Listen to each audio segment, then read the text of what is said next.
So before I give my Devar Torah today, I want to teach you a song. It comes from this week's Torah portion. The words are Ozi v'zimrat ya vayhi Yeshua. Say that with me. Ozi v'zimrat ya vayhi Yeshua. I'll sing a line, you sing it back. Ozi v'zimrat ya vayhi Yeshua. With me.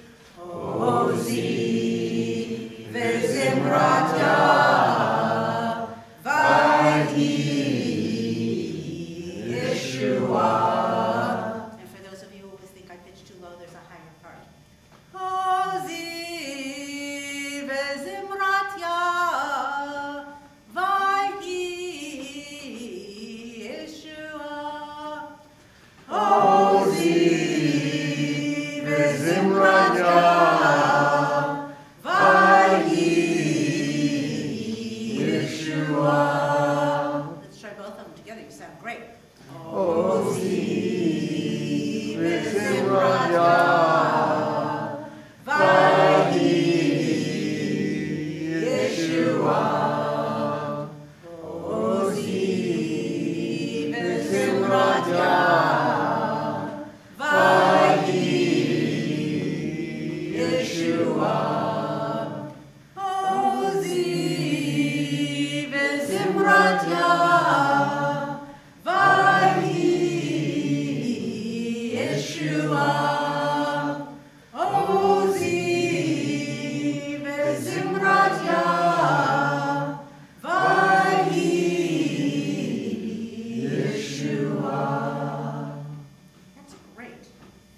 One summer weekend last year, I had the pleasure of leading Kabbalat Shabbat services here at Temple Emmanuel of the Merrimack Valley.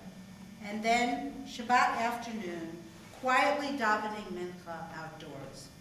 The very next day, on Sunday, I had the thrill of riding a bicycle, which if you read my blog, you would know that was hard for me, both physically and emotionally, because I had had a bad fall off a bike in 8th grade.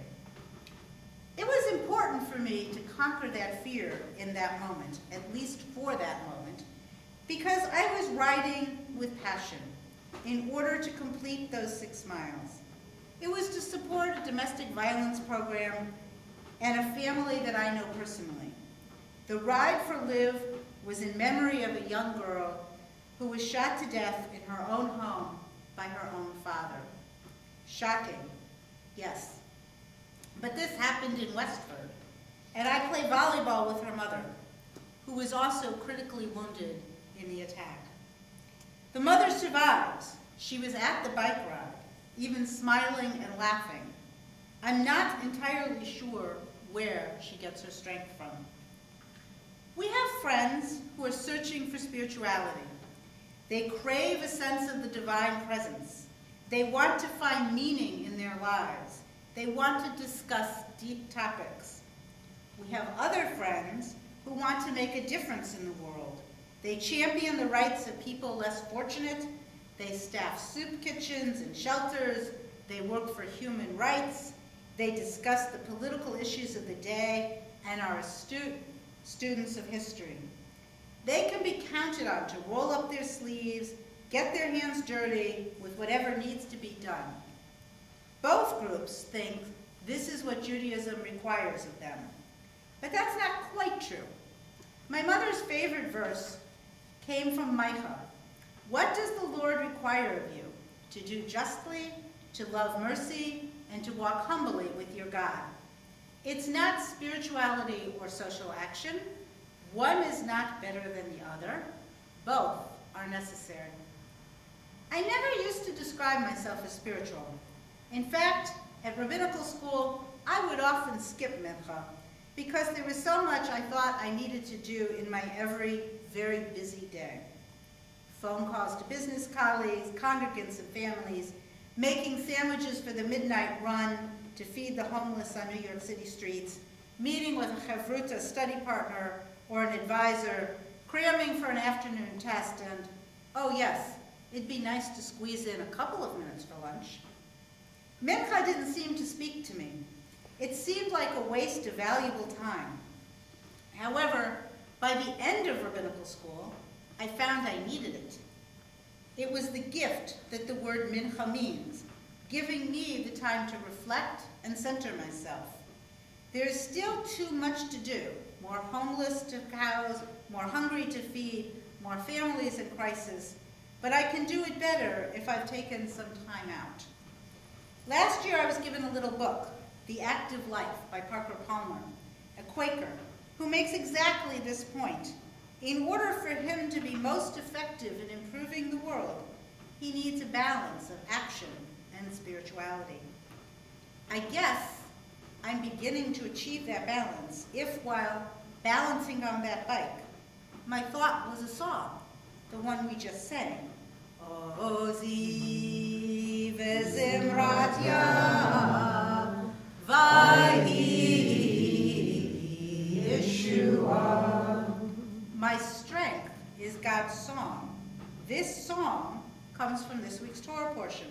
It's part of the Song at the Sea, and this is Shabbat Shira. We know this song best as Mi Chamocha. Who is like you, O God, awesome in splendor, doing wonders? We sing this as part of our daily liturgy. This is the song of thanksgiving that the Israelites sang with Moses and Miriam after parting the Sea of Reeds. The full song of the sea has always bothered me. This God that we are praising for miracles seems to be a God of war. Horse and rider he has thrown into the sea. It's that God is on my side, a very male God, not the God of peace that I want mine to be. So what can this image of God teach us? Or really, teach me? Maybe like the verse from Micah, it's a both and.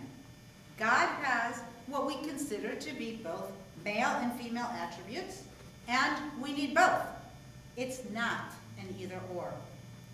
When we sing the Mechamocha in the evening service, we echo, Ze Eli, this is my God, Anu v'amru, they answered and they said. The pronouns don't match. This drives English teachers and editors of the new Mishkan Tefillah crazy as they try to harmonize them to make sense. Usually, our Jewish prayers are written in the plural. Blessed are you, O Lord, our God. Or va'anachnu, and we bow. But I want you to notice something. In the middle of this great communal prayer of thanksgiving, it switches to the singular. Ze Eli, this is my God. The Lord is my strength. Why the switch? Mechalta, a 6th century rabbinic work of Midrash, one of the earliest, teaches us that while Ezekiel and Isaiah had visions of the divine, even a slave woman at the shore of the sea saw directly the power of the Almighty in splitting the sea. So everybody who was present saw in that instant their own personal redemption, and therefore all of them individually opened their eyes to sing in unison. What I learned from this is that gratitude itself is personal first, and then it gets incorporated into communal prayer. When we sing Michamocha, we should think of the redemption in our own individual lives and then proclaim, Ze Eli, this is my God.